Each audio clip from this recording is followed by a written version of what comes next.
সাধাৰণভাৱে যদি ক'বলৈ যাওঁ অসমৰ গৰীয়া আৰু মৰীয়া মুছলমান সকলেই হ'ল অসমীয়া মুছলমান। কিন্তু অসমৰ বাহিৰত কোনো গৰীয়া মৰীয়া বুলি জাতি নাই। তেন্তে এই গৰীয়া মৰীয়া বুলি মুছলমান গোটটো আহিল ক'ৰ পৰা? গৰীয়া মৰীয়ানো ক'ৰ পৰা আহিল সেই কথা নিখুঁতকৈ জানিবৰ বাবে আমি জানিব লাগিব মুছলমানসকলনো অসমত কেতিয়া আৰু কেনেকৈ আহিল। মুছলমানসকল অসমত মূলতঃ তিনিটা ভাগত আহিছিল। মধ্যযুগত কিছুমান মুছলমান আহিছিল ধৰ্ম প্ৰচাৰ কৰিবলৈ, কিছুমান আহিছিল অসমৰ বিভিন্ন ৰজাৰ নিমন্ত্ৰণ ৰক্ষা কৰি অৰ্থাৎ আলহী হিচাপে, আৰু কিছুমান আহিছিল আক্ৰমণকাৰী হিচাপে। কিন্তু কোনফালেৰে আহিছিল, কেনেকৈ আহিছিল? মূলতঃ তিনিটা পথেৰে আহিছিল। সেই তিনিটা পথ হ'ল কলকাতাৰ পৰা মুৰ্ছিদাবাদ, মালদা, দিনাজপুৰ হৈ গোৱালপাৰালৈ। আনটো পথ হ'ল চিলেটৰ পৰা খাচীয়া পাহাৰ, মংফলা হৈ ৰাণীগাঁৱলৈ। আৰু অতি সহজ পথটো আছিল গংগা ব্ৰহ্মপুত্ৰেৰে অৰ্থাৎ নাৱেৰে, সেইটো আছিল জলপথ। মুছলমানসকলে বহুবাৰ অসম আক্ৰমণ কৰিছিল। কিছুমান মুছলমান যুদ্ধ বন্দী হিচাপে থাকি যায়, কিছুমানে স্বইচ্ছাই অসমত ৰৈ যায়। কিন্তু কেতিয়া আৰু কাৰ লগত আহিছিল?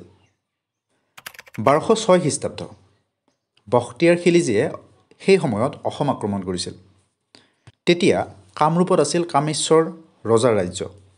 বখতিয়াৰ খিলিজীয়ে আহি কামৰূপৰ সীমা পালে। সীমা পাই দেখিলে যে নৈৰ ওপৰত থকা সাঁকোখন নষ্ট কৰি কামৰূপৰ ৰজাই এক বৃহৎ সৈন্যদল লৈ ৰৈ আছে। বখতিয়াৰ খিলিজীয়ে তেতিয়া মন্দিৰ এটাত তেওঁৰ দলসহ আশ্ৰয় ল'লে। কামৰূপৰ ৰজাই তেতিয়া মন্দিৰৰ চাৰিওফালে বাঁহৰ গোজ পুতি সেই বখতিয়াৰ খিলিজীক অৱৰোধ কৰিলে। তেতিয়া খিলিজীয়ে কোনো উপায় নাপাই নৈত জাপ দি নৈৰে পলাই গ'ল।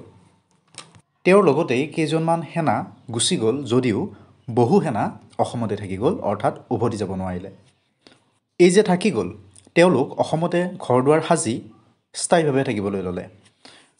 দ্বিতীয়তে 1227 খ্ৰীষ্টাব্দ বংগৰ ৰাজ্যপাল গিয়াছুদ্দিন ব্ৰহ্মপুত্ৰৰে অসম আক্ৰমণ কৰিবলৈ আহিছিল, কিন্তু তেওঁ পৰাজিত হৈ উভতি যায়। তৃতীয়তে 1257 চন, তেতিয়া কি হৈছিলে?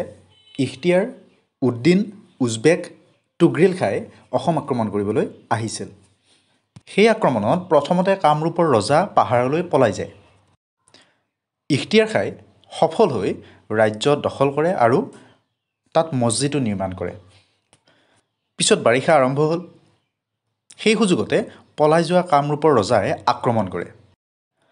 আক্ৰমণত এইবাৰ ইখতিয়াৰ খাঁ পলাই যায়।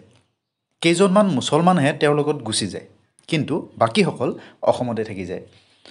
চতুৰ্থতে 1337 চনত মহম্মদ শ্বাহে দুবাৰ অসম আক্ৰমণ কৰিছিল, কিন্তু দুয়োবাৰে তেওঁৰ পৰাজয় হয়। 5 নম্বৰতে 1458 চনত গৌড়ৰ ৰাজ্যৰ নবাব হুছেইন শ্বাহে অসম আক্ৰমণ কৰি কামৰূপ দখল কৰিছিল। তাৰপিছত তেওঁ কোচ হাজোত শাসন কৰিবলৈ লয়।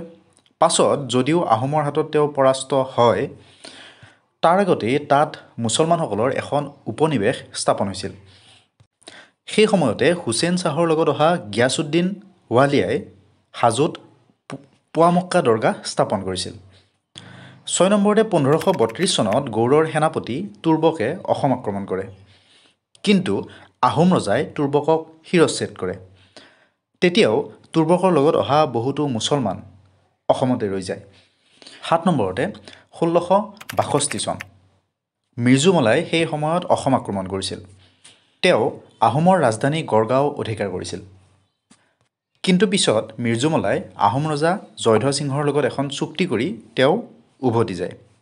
8 নম্বৰতে 1671 চন, তেতিয়া আহোম আৰু মোগলৰ মাজত সেই বিখ্যাত শৰাইঘাটৰ যুদ্ধ হয়। এই আটাইকেইখন যুদ্ধতে মুছলমানসকল পৰাস্ত হৈছিল, যদিও বহুতো মুছলমান সৈন্য অসমতে ৰৈ গৈছিল। ইয়াৰ মাজতে এই যে 1662 চনৰ মিৰ্জুমলাৰ আক্ৰমণ, তেতিয়া আহোম ৰজাই ব্ৰহ্মপুত্ৰৰ উত্তৰ পাৰৰ বৰনদীৰ পশ্চিমৰ পৰা ব্ৰহ্মপুত্ৰৰ দক্ষিণ পাৰৰ কলঙলৈ মোগলক এৰি দিব লগা হৈছিল। ইয়াৰ ফলত দৰং আৰু কামৰূপত মুছলমান লোক বৃদ্ধি হৈছিল। ইফালে গোৱালপাৰা জিলাখন ব্ৰিটিছে অধিকাৰ নকৰালৈ মোগলৰ অধীনতে আছিল। সেই সময়তো সেই অঞ্চলত মুছলমান লোকৰ জনসংখ্যা বৃদ্ধি হৈছিল। যুদ্ধত যিবোৰ মোগল সৈন্যক আহোমে বন্দী কৰি ৰাখিছিল সেইসকলক ৰজাই ব্ৰহ্মপুত্ৰ উপত্যকাতে থাকিবলৈ দিছিল। অকল যে আক্ৰমণ কৰিবলৈ অহা সকলেই অসমত থাকি গৈছিল তেনেকুৱা নহয়। আহোমৰ ৰাজত্বকালত আহোমৰ ৰজাসকলে ভাৰতৰ বিভিন্ন অঞ্চলৰ পৰা হিন্দু আৰু মুছলমান লোকক মাতি আনিছিল। কিছুমান লোকক মাতি আনিছিল শিল্পকৰ্মৰ বাবে, ধৰ্মগুৰুসকলকো মাতি আনিছিল। ইফালে পাৰ্চী ভাষাত যিবোৰ কিতাপ লিখা আছিলে সেইবোৰ কিতাপ ভাঙনি কৰিবলৈ বহুতো পাৰ্চী ভাষা জনা মুছলমানক নিয়োগ কৰিছিল। ঠিক সেইদৰে মুদ্ৰা গঢ়োৱা, তাম আৰু অন্য ধাতুৰ চিহ্ন অংকন কৰা, বন্দুকৰ খাৰগুলি তৈয়াৰ কৰা, এইবোৰ কাম কৰিবলৈ বহুতো মুছলমানক ৰজাই বাহিৰৰ পৰা মাতি আনি নিয়োগ কৰিছিল। মুছলমানসকলৰ বহুতো ধৰ্মীয় নেতাক ৰজাই ভূমি দানো কৰিছিল। তেওঁলোকক নিজ নিজ ধৰ্মৰ স্বাধীনতা প্ৰদান কৰা হৈছিল। স্বৰ্গদেউ ৰুদ্ৰসিংহই বহুতো মুছলমানক মাতি আনি কমাৰ, দৰ্জী এইবোৰ কামত নিয়োগ কৰিছিল। ইফালে শিৱসিংহৰ দিনত ৰচিত হস্তি বিদ্যাৰ্ণৱ গ্ৰন্থখনৰ যিখিনি ছবি সেই ছবিবোৰ এজন মুছলমান চিত্ৰকৰে অংকন কৰিছিল। ৰাণী ফুলেশ্বৰীৰ দিনত পাৰ্চী ভাষাত খোদিত এটা মুদ্ৰা প্ৰচলন কৰা হৈছিল। মুছলমানসকলৰ কাম কাজত আহোম ৰজাসকল সন্তুষ্ট হৈ তেওঁলোকক ফুকন, বৰুৱা, শইকীয়া, বৰা, হাজৰিকা, খনিকৰ আদি পদত নিয়োগ কৰিছিল। আনকি আহোমৰ সেনা দলতো মুছলমান লোকক নিযুক্তি দিয়া হৈছিল। যেনে শৰাইঘাট যুদ্ধৰ সময়ত সেনা বিষয়া এজন আছিল বাঘ হাজৰিকা ওৰফে ইছমাইল ছিদ্দিক হাজৰিকা।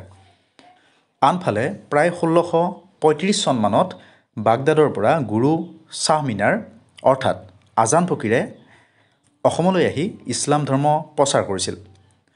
তেওঁ ৰচনা কৰা জিকিৰ আৰু জাৰিবোৰে বহুতো হিন্দু লোকক আকৰ্ষণ কৰিছিল। ইয়াৰ উপৰিও মধ্যযুগত যি বৰ্ণভেদ, জাতিভেদ প্ৰথা আছিল তাৰ ফলতো বহুতো হিন্দু লোকে মুছলমান ধৰ্ম গ্ৰহণ কৰিছিল। পুৰণি দৰং জিলাৰ কানাইচুবা, গোহাঁইপাৰা, নগৰবাৰী, হৰিণখোজা, মাৰাই, খোপা এইবোৰ গাঁৱত, ইয়াৰ লগতে নলবাৰীৰ ভেগালী, ভোগপুৰ, মাধৱপুৰ, অবিভক্ত নগাঁও জিলাৰ দন্দুৱা, ৰোৱাধোলা, পাথৰী, তৰাবাৰী আদি গাঁৱত এনেকৈ হিন্দুৰ পৰা মুছলমান হৈছিলগৈ বহুতো লোক। ইফালে যদি আমি বৰাক উপত্যকালৈ চাওঁ, বৰাক উপত্যকাৰ বাংলাভাষী মুছলমানসকলৰ প্ৰায়খিনিয়েই ৰজাদিনীয়া হিন্দু ধৰ্মৰ পৰা মুছলমান হোৱা লোক। এইখিনি কথাই উল্লেখ আছে ইছমাইল হুছেইনৰ গ্ৰন্থত। বৰাক উপত্যকাৰ কাছাৰ, কৰিমগঞ্জ, হাইলাকান্দি এইবোৰ অঞ্চলৰ মুছলমানসকল হ'ল বংগমূলৰ। তেওঁলোক হ'ল চিলেট, শ্ৰীহট্ট আদিৰ পৰা অহা। ভূঞা, বৰভূঞা, চৌধুৰী, লস্কৰ, মাজাৰ ভূঞা আদি উপাধিৰ মুছলমানসকল বেছিভাগেই ৰজাদিনীয়া, অৰ্থাৎ তেওঁলোক বিষয়বাব বা সম্পত্তিৰ বাবে হিন্দুৰ পৰা মুছলমান হোৱা লোক। তেন্তে এতিয়া আহিছোঁ এই গৰীয়া শব্দটো আহিল ক'ৰ পৰা? হেমকোষ অভিধান মতে গৌড় দেশৰ পৰা অহা বাবেই গৌৰীয়া বা গৰীয়া নাম পালে। ইফালে অসমৰ ইছলামধৰ্মী সমাজৰ মাজত থকা বিভিন্ন গোটৰ ভিতৰত এটা গোট হ'ল মৰিয়া।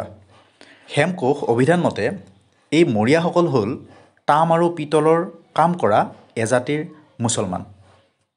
এই যে বিভিন্ন সময়ত মধ্যযুগত আহিছিল মুছলমানসকল, তেওঁলোকে নিজৰ দেশৰ সকলো পৰিচয় ত্যাগ কৰি অসমৰ থলুৱা কৃষ্টি, সংস্কৃতি, ভাষা আদি গ্ৰহণ কৰি নিজ ধৰ্ম পালন কৰি অসমীয়া জীৱনশৈলীক আপোন কৰি ল'লে। সময়ত এইসকল মুছলমানৰ মাতৃভাষা অসমীয়া হৈ পৰিল। লগতে সাজপাৰ, সামাজিক প্ৰথা, পৰম্পৰা, খাদ্য সকলো অসমীয়া হৈ পৰিল। ইয়াৰ আঁৰত আছে শ্ৰীমন্ত শংকৰদেৱৰ উদাৰ মানৱতাবাদী ধৰ্মীয় আৰু সাংস্কৃতিক দৰ্শন, কোচ ৰজাসকলৰ সেই সময়ৰ ধৰ্ম নিৰপেক্ষ যি দৃষ্টিভংগী, তাৰ লগতে আহোম ৰজাসকলৰ উদাৰ চিন্তা, এইবোৰ কাৰণতেই একতাৰ দোলেৰে সকলোকে বন্ধাটো সম্ভৱ হৈ পৰিল। যদি ভিডিঅ'টো ভাল পালে তেনেহ'লে লাইক কৰিব আৰু শ্বেয়াৰ কৰিব। লগতে আমাৰ এই চেনেলটো ছাবস্ক্ৰাইব কৰি থৈ দিব। ইয়াৰ লগতে উল্লেখ কৰি থওঁ বহুকেইখন কিতাপৰ পৰা তথ্য সংগ্ৰহ কৰি এই ভিডিঅ'টো প্ৰস্তুত কৰা হৈছে। যদি ইয়াত কিবা খুটি নাটি দেখে তেনেহ'লে বিজ্ঞজনে আঙুলিয়াই দিলে ভাল পাম।